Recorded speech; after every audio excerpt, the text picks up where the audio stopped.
Good morning all of you.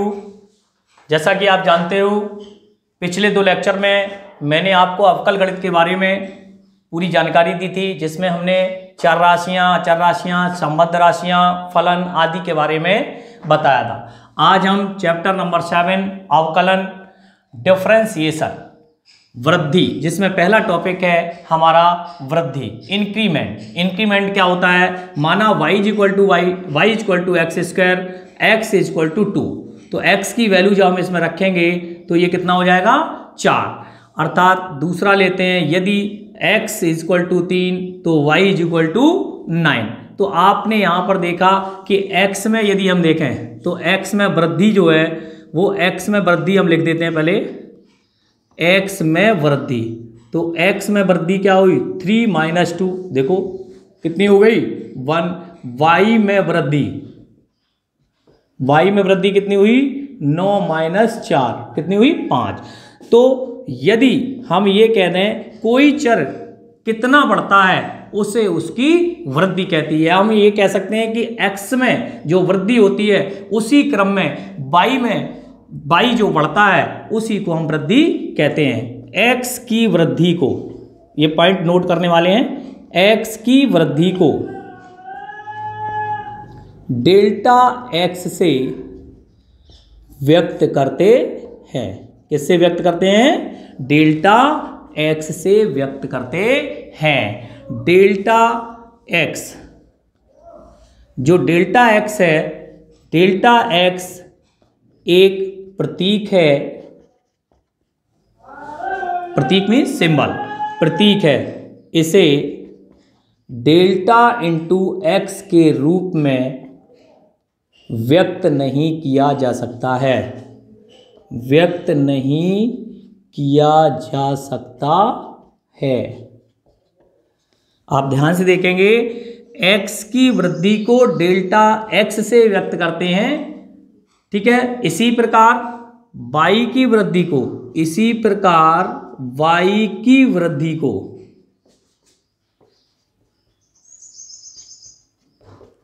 Delta y से व्यक्त करेंगे। लेकिन हमने एक बात और लिखी, डेल्टा x एक सिंबल है, इसे डेल्टा इंटू x के रूप में व्यक्त नहीं किया जा सकता है।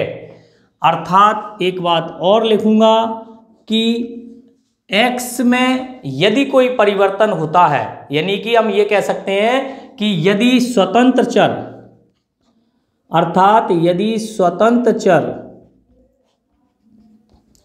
x में परिवर्तन होता है, x में डेल्टा x का परिवर्तन हो,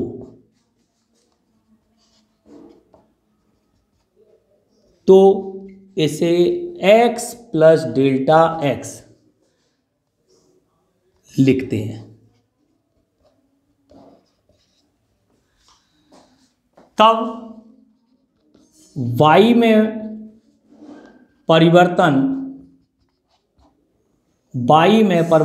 y प्लस डेल y के द्वारा व्यक्त करते हैं।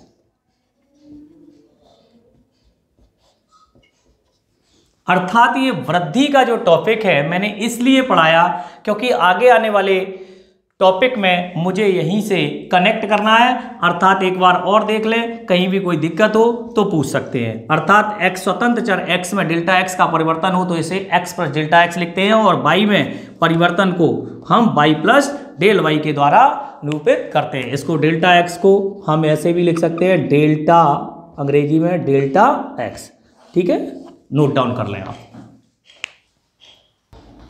अब आप देखेंगे कि हम धीरे धीरे अवकलज तक कैसे पहुंच रहे हैं। तो y equal to f of x हमने कोई फंक्शन लिया और x में हमने क्या किया, अल्प वृद्धि की, x प्लस डेल्टा x। तो इस प्रकार जैसा कि अभी नीचे मैंने बता क्या इंक्रीमेंट में, तो यदि x में वृद्धि होगी तो उसी प्रकार y में भी वृद्धि होगी, तो y प्लस डेल y लिखेंगे। इसको इक्वेशन नंबर 2 कह दीजिए, सेकेंड माइनस फर्स्ट। समीकरण 2 में से समीकरण 1 को माइनस कर दिया जाए, तो जब हम इसमें से माइनस करेंगे तो हमें क्या मिलेगा, delta y y plus del y minus के वाई, और इधर क्या मिलेगा, f x plus delta x minus के एफ ऑफ एक्स। इतनी बात समझ में आ गई सभी के। डेल्टा एक्स से दोनों ओर भाग देने पर, डेल्टा एक्स एक अल्प राशि है, जब हम डेल्टा एक्स से भाग देंगे delta y upon delta x, तो f of x plus delta x minus f of x upon delta x. तो यहाँ पर limit delta x tends to zero, limit delta x tends to zero work करेगी। Del y upon del x, दोनों ओर limit एक तरफ नहीं लगाई जाएगी, delta x tends to zero, function of x plus delta x minus के f of x upon delta x. यहाँ लिख दे रहे हैं जहाँ डेल्टा एक्स अल्प राशि है, अल्प राशि है। तो बात करते हैं limit delta x tends to zero, delta y upon delta x, limit delta x tends to zero. कुछ बच्चों को 11th में याद होगा, इसको मैंने क्या लिखा है, इसी को limit delta x tends to zero, delta y upon delta x, और इस चीज को हम लिख सकते हैं एफ डैश एक्स। क्या कह सकते हैं, एफ डैश एक्स। अर्थात हम इसको इस तरह से भी निरूपित कर सकते हैं, d y d x is equal to, ये क्या है, अवकलज का फॉर्मूला। किसका फॉर्मूला है, अवकलज का सूत्र। तो अवकलज का सूत्र है, ये पहचान करें तो limit delta x tends to zero, f of x plus delta x minus f of x upon delta x. इसको हम एक्स के सापेक्ष अवकलन पढ़ते हैं, अर्थात d y d x is equal to limit delta x tends to zero, delta y upon delta x. अर्थात हम ये कह सकते हैं एक्स के सापेक्ष वाई में परिवर्तन की दर, एक्स के सापेक्ष वाई में परिवर्तन की दर। अर्थात आपके समझ में आ गया होगा कि हम इसको डी वाई डी एक्स, जिसकी हम खोज कर रहे हैं, जिसके पास हम पहुंचना चाहते थे, मैंने आपको एक फंक्शन के माध्यम से उसमें इंक्रीमेंट करते हुए, डेल्टा एक्स का भाग देते हुए और उसको एक सूत्र में प्रिपेयर करते हुए मैंने आपको एफ डैश एक्स तक पहुंचा दिया, और एफ डैश एक्स को ही हम डी वाई डी एक्स या limit delta x tends to zero, delta y upon delta x, अर्थात the rate of change of y, अर्थात एक्स के सापेक्ष with respect to x, x के सापेक्ष वाई में परिवर्तन की दर कहलाती है। इसी को हम डी वाई डी एक्स कहते हैं, अवकलज कहते हैं। नोट डाउन करें आप। यहां पर डेल्टा एक्स के स्थान पर थोड़ा अगर सरल करना, इजी करना है, तो डेल्टा एक्स के स्थान पर एच का भी प्रयोग कर सकते हैं जब एच चर है। जैसा कि 11th क्लास के अंदर आपको जब पढ़ाया गया था, तो लिमिट डेल्टा एक्स के स्थान पर h tends to zero, delta y upon delta x, limit h tends to zero, function of x plus h minus function of x और अपॉन एच। आप सबको ध्यान आ रहा होगा, ये कौन सा फॉर्मूला बच्चों, जिसको हम क्या कहते हैं, एब इनिशियो मेथड,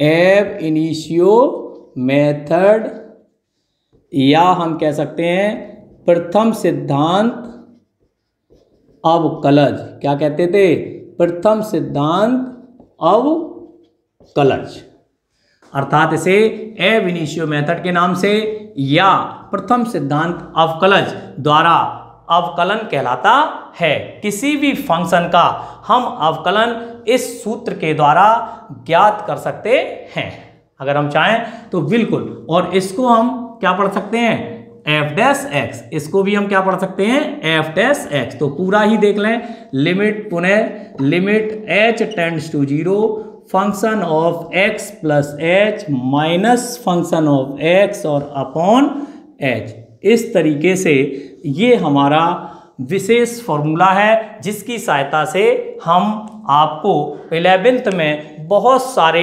डिफरेंशियल के फॉर्मूले निगमित करा चुके हैं, डेरिवेट करा चुके हैं और आपने किए भी होंगे। तो अभी मैं और आपको 2 सूत्र निगमित कराऊंगा, उससे पहले आप इसको नोट डाउन कर लें, ठीक है।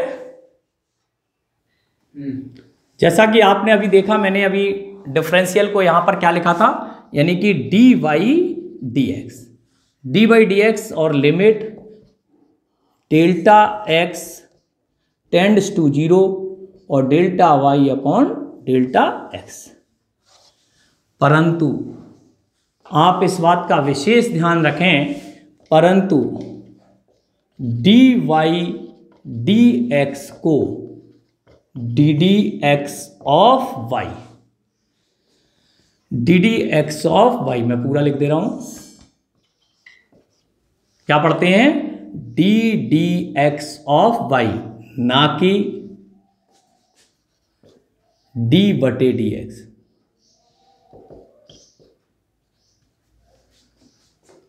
और ना ही डी अपॉन डी एक्स पढ़ा जाता है, क्योंकि यह एक भिन्न नहीं है,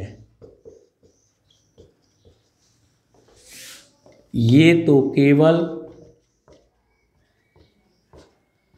अवकलज का संकेत मात्र है। अर्थात आज से आप ये जान लें कि d y d x means होता है d d x of y, अर्थात d d x of y means जो भी फंक्शन दिया जाए उसको लिखा जाएगा, ना कि डी बटे डी एक्स और ना ही डी अपॉन डी एक्स पढ़ा जाता है, क्योंकि यह एक भिन्न नहीं है, ये तो केवल अवकलज का संकेत मात्र होता है।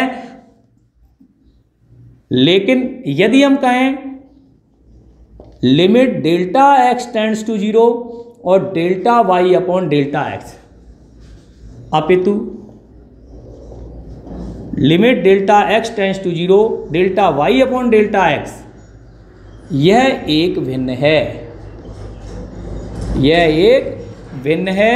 इसे डेल्टा वाई बटे डेल्टा एक्स पढ़ा जा सकता है, पढ़ा जा सकता है, क्योंकि ये एक भिन्न होती है। अर्थात मैंने डेल्टा एक्स का भाग दिया था, क्या दिया था, भाग, लेकिन डी वाई डी एक्स में ऐसा नहीं पढ़ा जा सकता है। ये आज से आप ध्यान रखें, ये छोटी छोटी बेसिक कंसेप्ट की बातें हैं, पढ़ने को तो किसी मुंह से निकल जाता है तो कोई बहुत बड़ी दिक्कत नहीं आ जाएगी, लेकिन इसको पढ़ते यही है, d d x of this, D d x of this function, D d x of this. लेकिन इसको हम भिन्न के रूप में पढ़ सकते हैं, लेकिन इसे भिन्न के रूप में नहीं पढ़ सकते। दूसरी बात आती है एक और, क्या डी एक्स डी वाई, क्या डी एक्स डी वाई को हम क्या लिख सकते हैं, limit delta y tends to 0 तो delta x upon delta y, क्या हम इसको इस तरह से लिख सकते हैं, limit delta y tends to 0 1 upon delta y upon delta x. Yes, लिख सकते हैं। अर्थात आप ये ना समझें कि हम डी वाई डी एक्स को ही ऐसा लिख सकते हैं, इसको भी हम इस तरह से व्यक्त कर सकते हैं।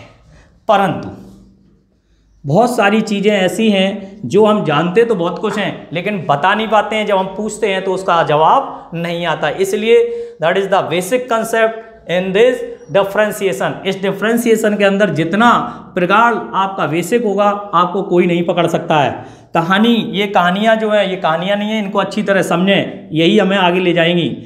परंतु हम बात करते हैं d2y dx स्क्वायर, तो क्या हम इसको भी उसी व्याप पे लिख सकते हैं क्या? क्या हम इसको भी इस तरह से लिख सकते हैं जैसा हमने पहले लिखा था? नहीं, d2/dx², इसके लिए ये चीज़ लागू नहीं होती है, तो इसलिए limit delta x tends to 0 और इसको इस तरह से प्रदर्शित नहीं किया जा सकता है, अर्थात केवल और केवल एक अवकलज तक ही सीमित होता है। द्वितीय कोटि के अवकलज को ऐसा नहीं लिखा जा सकता है, तृतीय कोटि के अवकलज को ऐसा नहीं लिखा जा सकता है। तो आप इस बात का ध्यान रखेंगे, आप इसको नोट डाउन कर लें, उसके बाद आगे चलेंगे। देखेंगे आप ध्यान से d2/dx² क्या होता है, क्या हम इसको उसी वे में लिख सकते हैं? तो ध्यान से देखेंगे d2/dx² ये कैसे बना। तो किसी का भी फंक्शन मैंने जैसा कि अभी आपको लिखा था, तो ddx ऑफ दिस, किसका? dy/dx। आज से आप जान लें d2/dx², ddx ऑफ dy/dx, इस तरह से हमें ये प्राप्त होता है। हम इस तरीके से, अगर d3 हो तो भी यही होगा, तो ddx ऑफ d2/dx² हो जाएगा। तो इस तरीके से ये आगे चलता है। तो आप इसको अदर वे ना लें, बहुत अच्छी तरीके से समझें। हम आपको एक एग्जाम्पल जो अभी मैंने बताया है, निगमन, डेरिवेशन,